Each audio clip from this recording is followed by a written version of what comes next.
Hi friends, இந்த வீடியோவில் ஒரு குட்டி ஷாப்பிங் வீடியோ தான் இது. ஜெயச்சந்திரன் பள்ளிக்கரணையில் இருக்கிற ஜெயச்சந்திரனில் தான்.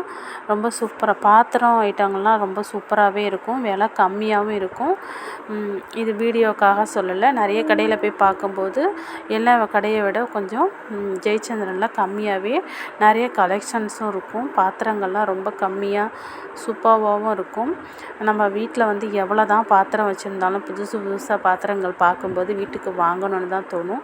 அதுவும் இது மாதிரி குட்டி குட்டி ஐட்டங்கள்லாம் வந்துட்டு நல்லாவே இருக்கும். இப்போ இது மாதிரி புதுசாக வந்திருக்கு, இந்த மாதிரி டிஃபன் பாக்ஸு, இது மாதிரி டம்ளர் நிறையவே வந்து அந்த பித்தளை பாத்திரத்தில் வந்திருக்கு. இதெல்லாம் வந்து லஞ்ச் பாக்ஸஸ்ஸு எல்லாமே கம்மியாகவும் இருந்தது, கொஞ்சம் அதிகமாகவும் இருந்தது. சூப்பர் கலெக்ஷன்ஸ் நிறையவே இருந்தது.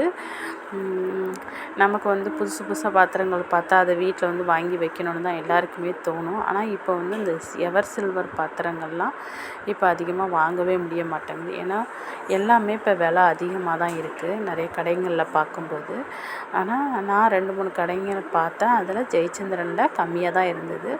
இந்த வீடியோ ஃபுல்லாக பார்த்தா உங்களுக்கே தெரியும். நிறைய என்னால் முடிஞ்ச அளவுக்கு நிறைய வீடியோ வந்து நான் அதை வந்து கவர் பண்ணியிருக்கேன்.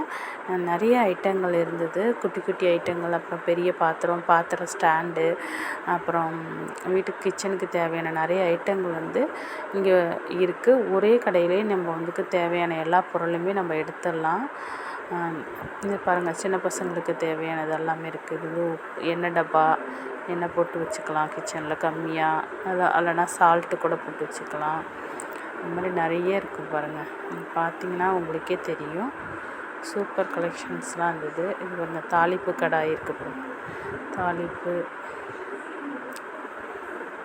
நம்ம குட்டி ஆழாக்கு இருக்குது பார்த்தீங்களா, குட்டி ஆழாக்கு. இது வந்து நம்ம வந்து சமையலுக்குள்ளனாலும் கிச்சனில் பூஜை ரூமில் கூட நம்ம வந்து பச்சரிசி, துவரம் பருப்பெல்லாம் வந்து பூஜை ரூமில் வைப்பாங்க, அதுமாதிரி கூட நம்ம வச்சுக்கலாம். அது இது பாருங்கள், ஒரே மாதிரி சூப்பராகவே இருந்தது. நிறைய பாக்ஸஸ் தான் நல்லா இருந்தது, இந்த லஞ்ச் பாக்ஸஸ் மாதிரி. இது குட்டி குட்டி பிளேட்ஸு, நம்ம இந்த சொம்பில் தண்ணிலாம் வைக்கும்போது மூடி வைக்கலாம். தண்ணி, பால் எல்லாம் நம்ம காய்ச்சிட்டு மிச்சம் கம்மியாக இருக்கும்போது ஒரு சின்ன சின்ன பவுல்லலாம் ஊற்றி வைக்கும்போது அந்த சின்ன சின்ன தட்டு. இது வந்து அஞ்சரைப்பெட்டி. இப்போ யாருமே அஞ்சரைப்பெட்டி யூஸ் பண்ணுறதில்ல, ஆனால் கண்டிப்பாக கிச்சனில் வந்து ஒரு அஞ்சரைப்பெட்டி இருக்கணும், இருந்தால் ரொம்ப நல்லதுன்னு சொல்லுவாங்க.